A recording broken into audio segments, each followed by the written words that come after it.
Hey guys, Eddie here, and today I feel like sharing my legit favorite games for 2018. This is basically one of those top games lists that people do every year, so it's going to be me sharing my opinion on the games that I really enjoy playing this year, and that I deem somewhere up there on the legit scale. And if you don't know what the legit scale is, it is somewhat complicated. I will not be explaining it here.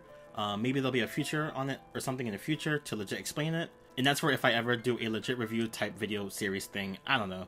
We'll see how I feel. If you guys want that, let me know. If not, let me know. Anyways, this list will not include any ports, so sorry about that, see ya.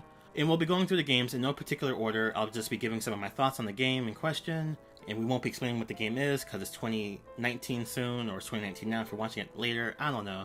The point is, you can look it up, it's not a discussion, it's not a review, I don't know. Let's just get right into the damn shit, okay? So with that being said, let's start with Dandara. This game came out in February, so like a Black History Month thing, if you want to tie it in with that. Some people say that, I don't know, it's up to you, not me. But it is a Metroidvania type of game, which is a style of game that I'm a fan of, and you can play it on any console or mobile, whatever you want, and of course you played it on the Switch. According to the game description, you play as Dandara, who has awoken to reshape the world, where the oppressed are on the brink of oblivion, so it's up to her to bring balance to this directionless world. So yeah, it's a pretty cool concept, I guess, I don't know. But the point is, I really do like the world, the art, the music, the gameplay, all that fun stuff. But the gameplay was weird at first, but once you get used to jumping wall to wall at high speeds and the combat shooting stuff, it's really fun. It's really fun. I would recommend. If you need an indie game to play, that's one I would recommend. That's went under the radar, I think. I don't know. But yeah. Moving on to the next game I want to bring up, Octopath Traveler. If you are a fan of JRPGs, turn-based combat, all that fun stuff, you need this game, alright? This game is amazing. The 2D HD is also pretty legit. It looks fucking amazing, you know? It's a bit weird at first according to some of my friends, but it still is amazing. Like, they can't deny that part. Now, if I had to say, the story could be a bit better, I guess. It sucks that the 8 paths don't legit connect, aside from a few things here and there, as it relates to the true final boss. So it's fun to piece those together, but I still need to beat the true final boss, so we'll have a stream or video of that sometime in 2019, so that's gonna be a thing for us. And talking about the individual stories, personally, I was not a fan of Alphen and Tressa's story. I mean, there are nice stories, don't get me wrong, but they're a bit too happy for me. The bosses they had were legit, though. Like, I love some of their bosses, like, legit. But that's besides the point. Primrose and Therion stories, they were legit, like, legit. Like, I love them so much. They are the best in the game, I would say. Like, they're OT legit, like, they're that up there on the scale. And again, I will not explain the scale. It is what it is. I apologize. But yeah, some of you guys know, some of you guys don't know.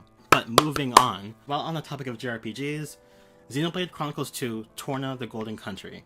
I know this game is technically a JRPG, but Nintendo sold it as its own game also, so I'm going to put this on the list as its own game, you know, because that's what it technically is, I guess.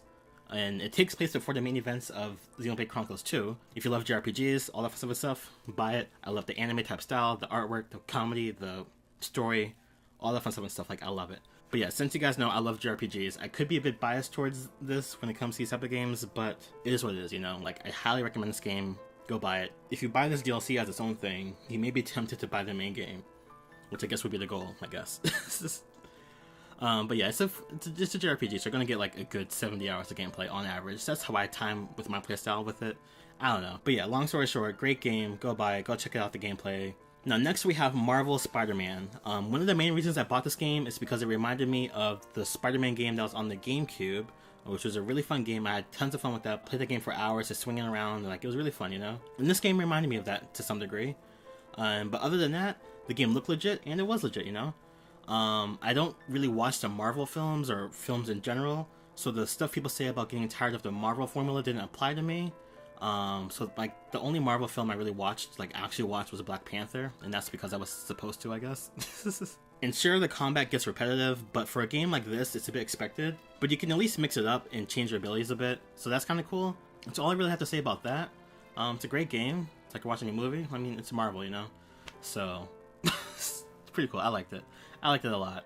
If you have a PS4, you guys should get this game. The last thing we have on the list, before we bring up the honorable mentions at the end, because that's where I want to put it, so shut up, I do what I want, is Super Smash Bros. Ultimate. And this game is truly the ultimate Smash, and it is legit special. And sorry about that, I had to put some type of line about that, relating to the Ultimate Smash, it being special. Everyone does that. I don't know, I felt like I had to. The point is, though, I love the event modes in all of the Smash games. And since the World of Light is basically a glorified event mode, of course I was a fan of it, you know? Like, I legit liked it. It was the first thing I did when I started up the game. I went straight to World of Light, did not leave that game mode at all until I 100% beat it, which took me about 36 hours, I guess, on average, I guess, with the break here and there. I don't know. And one of those play sessions was 26 hours straight, which is a problem. But it was worth it. It was worth it. It was really fun. I really enjoyed it. If you guys don't have Smash, I recommend it, or at least watch people play it, you know. The high-level gameplay is legit. But other than that, I've had no real issues with the online, at least so far, at least. Classic mode is cool. Training all my amiibo again is a bit annoying, so that's a thing. I love my mains and their echoes that they got. And I still have to get good with Daisy, so that's the kind of thing I have to do. But, yeah, overall, Smash Ultimate, it's legit, you know? Legit. So yeah, those are the games that I thought were legit this year, that were my favorite this year. I don't know, those 5, basically. So to mention the other games that I would somewhat maybe put on the list that I liked a lot, I don't know, would be Monster Hunter World, because I really enjoyed that game, and it helped me get into the series after playing Monster Hunter Stories on the 3DS, and it led me to buy Generations on the Switch, which I still need to play more of, so that's another story, I don't know. Super Mario Party and Mario Tennis Aces. I love those games. They're fun party games. But they're games you have to play with friends, generally. And you kind of have to have that to do that, you know? And I want to include the Octo expansion, but that's DLC, so I don't think you can really count that for the list, you know? It's a fun challenge. Like, I love challenge things like the Octo expansion. The final boss was really fun. The music was cool. Inner Agent 3, fuck Inner Agent 3. That's all I have to say about that. Some of you guys watched me fail that miserably, but I did beat it though. And when talking about indies, I feel like I have to mention Celeste, since Celeste is always on everyone's list. I don't know. I did enjoy the game a lot, not as much as most other people, I would say. The Messenger also was a cool indie game, but above both of those, I would say I like Gree or Gris better. I'm pretty sure it's Gree. I still did not look up how you say the title of the game. I'm pretty sure it's Gree though. But yeah, I like what that game does with the story and how it tells it and all that fun stuff and stuff. So I think I resonate with that more than what Celeste did, I guess. I just like the sadness and all that other sad, melancholy type of stuff. I don't know. Like, I've legit felt the feels when I was playing the game. Like, I don't know if that's a good thing or a bad thing. But it is what it is. If I beat that game before I made this list, it would probably be up there. Either be on there as a number 6, or it would replace Dandara. But I did like Dandara more than Celeste and The Messenger also, personally.